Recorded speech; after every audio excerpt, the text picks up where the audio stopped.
makin dekat manusia dengan Allah, makin tidak senang iblis dan setan. Karena itu segala macam cara mereka berusaha mengaduk-ngaduk solat kita. Dan sesungguhnya, jikalau kita mengerjakan solat, itu kan targetnya cuma dua. Pertama, agar solat kita itu sah. Yang kedua, agar solat kita itu qabul, yakni diterima oleh Allah. Kalau soal sah dan tidak, ukurannya gampang. Saya kalau ditanya orang, Pak, solat saya sah atau tidak? Saya bisa jawab. Saudara, solatnya syarat rukunnya cukup apa tidak? Cukup, sah. Itu kalau perkara sah. Tapi kalau sudah perkara qabul, Pak, solat saya diterima atau tidak oleh Allah? Ini saya tidak bisa jawab. Kenapa? Soal qabul mencakup masalah batin. Cuma ukuran logikanya, kalau syarat rukun cukup, insya Allah qabul. Saudara-saudara kaum muslimin rahimakumullah. Oleh karenanya, pada saat kita sholat, iblis, setan datang dari segala macam penjuru, supaya kita kehilangan rasa khusyuk. Apalagi kalau kita jadi imam, yang gerak kita, bacaan kita dilihat, didengar, disaksikan oleh orang banyak. Digodanya gerakan kita, dibolak-baliknya hati kita, supaya di dalam sholat itu banyak yang kita ingat, hal-hal yang tidak ada hubungannya dengan sholat. Kadang-kadang belum sholat kita ribut nyari pulpen, nggak ketemu, begitu takbir ingat pulpen di atas lemari. Mulai goncang lagi niat kita sholat. Kadang-kadang kalau hati tidak bisa dipermainkan, iblis berbisik lagi. Gerakan kita dalam sholat tidak mencerminkan kekhusyuan. Kalau gerak juga ternyata masih bisa khusyuk, bacaan kita dibuatnya kita seperti dikejar-kejar waktu. Sholat isya misalnya, dengan cara kilat khusus, super singkat. Saya katakan tadi, apalagi kalau kita jadi imam, iblis mudah mendatangkan penyakit riya. Karena mengimami orang banyak, lalu supaya dikira alim, dibuatlah sholatnya itu mantep-mantep. Surahnya dicari yang panjang-panjang, paling pendek sabihis sama wadduha. Tapi kalau sudah sholat sendirian, cukup inna a'toinakal kautsar sama kul huwallahu ahad. Kayaknya khusyuk bukan main. Kalau imam, bahasanya dipaseh-pasehin, kayak orang 16 tahun di Mekah.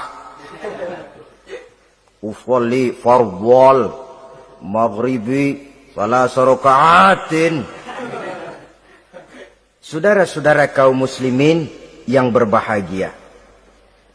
Oleh karena sholat merupakan sarana yang paling efektif untuk mendekatkan diri dengan Allah, maka orang yang khusyuk di dalam sholatnya merupakan musuh utama daripada iblis.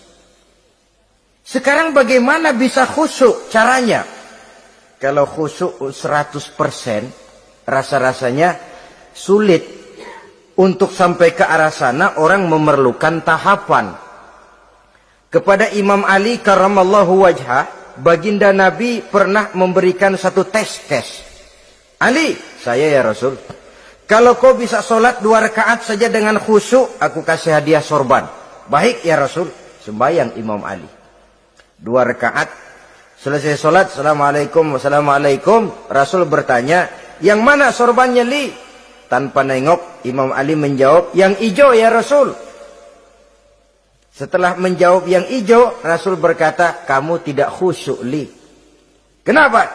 Soalnya tadi waktu sembahyang mikirin, nanti kalau ditawarin sorban pilih yang hijau aja ah.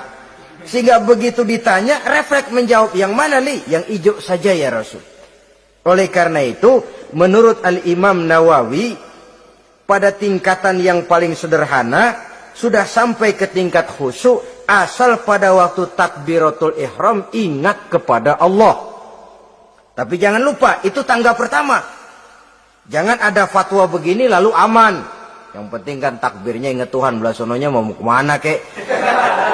Bukan itu.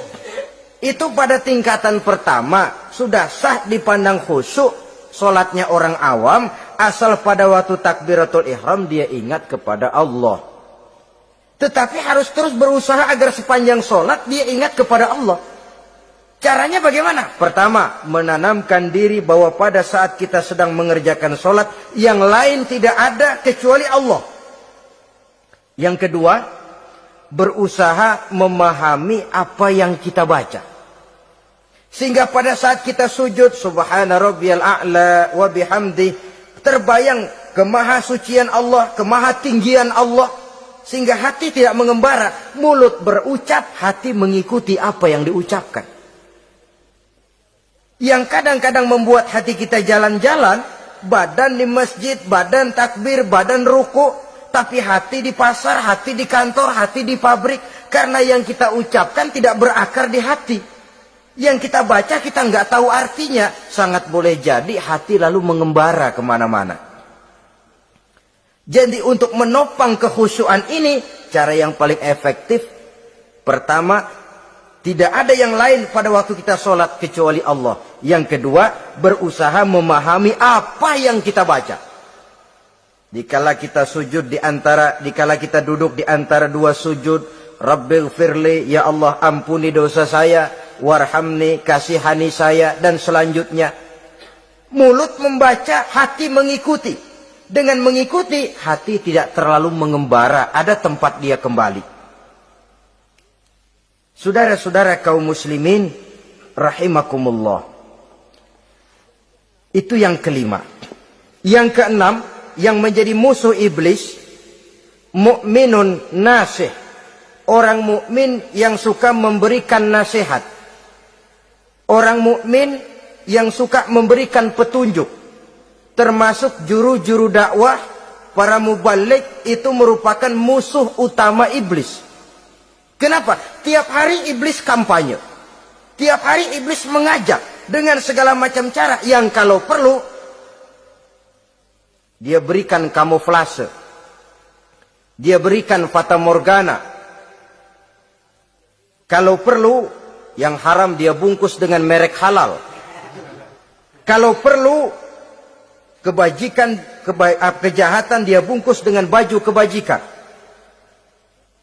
Istilahnya racun diberi merek madu.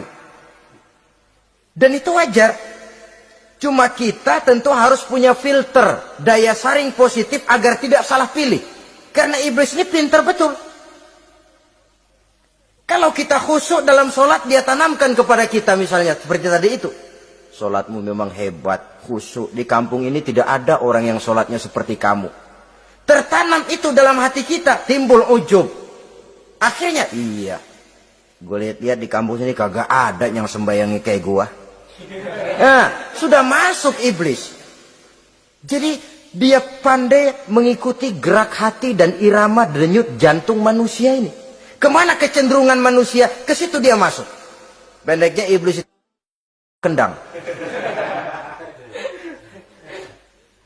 Saudara-saudara kaum muslimin rahimakumullah. Termasuk juru-juru dakwah, para mubalik, orang yang suka memberikan nasihat ini. Mereka memberikan filter kepada umat, kepada jamaah, jangan sampai salah pilih. Dan iblis menyesatkan kita supaya kita salah pilih. Satu contoh ringan. Kalau di depan saudara ada dua buah gelas, yang segelas isinya jamu, yang segelas sirup. Kira-kira saudara minum yang mana? Jamu. Jamu apa sirup? Jamu. Sirup apa jamu? Orang yang pikirannya panjang, dia pasti minum jamu. Pahit memang, getir memang, tapi besok badan sehat, tenaga kuat, gairah kerja ada, kreativitas timbul, semangat menghadapi kehidupan tumbuh. Orang mukmin, orang yang berpandangan jauh ke depan. Pandangannya panjang. Panjang kemana? Tidak cuma ke dunia, sampai juga dia memandang ke alam barzakh, ke akhirat. Sholat itu jamu, pahit, Ngaji, hadir di majelis taklim, itu jamu. Pahit.